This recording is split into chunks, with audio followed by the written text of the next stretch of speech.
چلو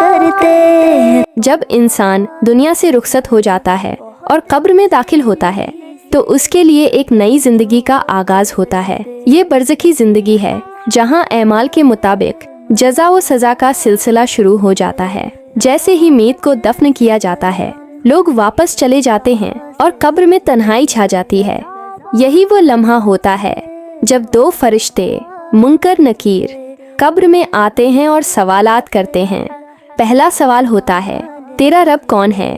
نیک اور سچا مومن بلا جھجک جواب دیتا ہے، میرا رب اللہ ہے۔ اس کا دل اور زبان یکجا ہو کر اس حقیقت کی گواہی دیتے ہیں کیونکہ وہ دنیا میں اللہ کی بندگی کرتا رہا ہوتا ہے۔ اس کے برعکس جو شخص دنیا میں اللہ کو بھلا چکا ہوتا ہے وہ گھبرا جاتا ہے اور کچھ نہیں کہہ پاتا۔ دوسرا سوال کیا جاتا ہے، تیرا دین کیا ہے؟ مومن فوراً کہتا ہے، میرا دین اسلام ہے۔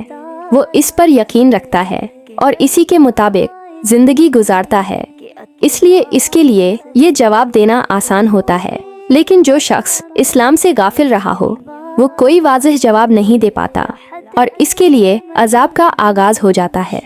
تیسرا سوال یہ ہوتا ہے، یہ شخص کون ہے؟ یعنی حضرت محمد کے بارے میں۔ نیک مومن خوشی سے کہتا ہے، یہ اللہ کے رسول حضرت محمد ہیں، میں ان پر ایمان رکھتا تھا اور ان کی پیروی کرتا تھا۔ لیکن جو شخص ان کی تعلیمات سے دور رہا ہو وہ اس سوال کا کوئی ٹھوس جواب نہیں دے پاتا۔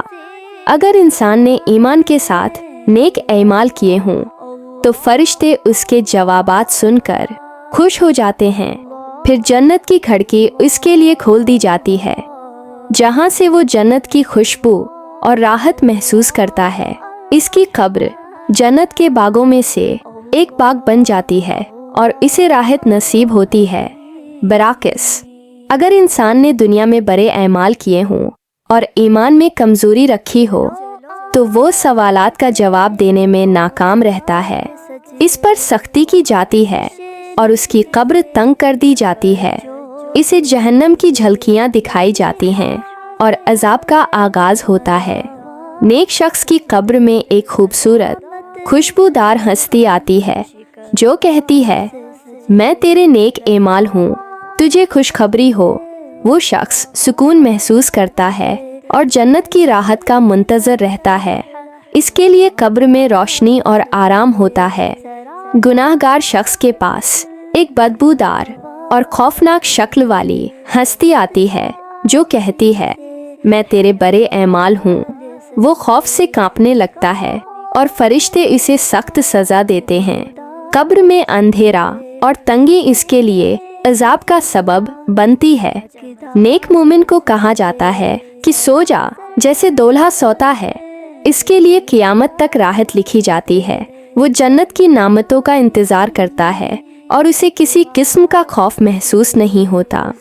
لیکن جو شخص برے اعمال کے ساتھ دنیا سے گیا ہو اس کے لیے قبر میں عذاب کی شروعات ہو جاتی ہے۔ قیامت کے دن تک وہ تکلیف میں مبتلا رہتا ہے اور اس کے لیے دوزخ کا عذاب مقدر ہو جاتا ہے۔ اس لیے ضروری ہے کہ ہم دنیا میں رہتے ہوئے اپنے ایمان اور اعمال کو درست رکھیں تاکہ قبر میں کامیابی نصیب ہو۔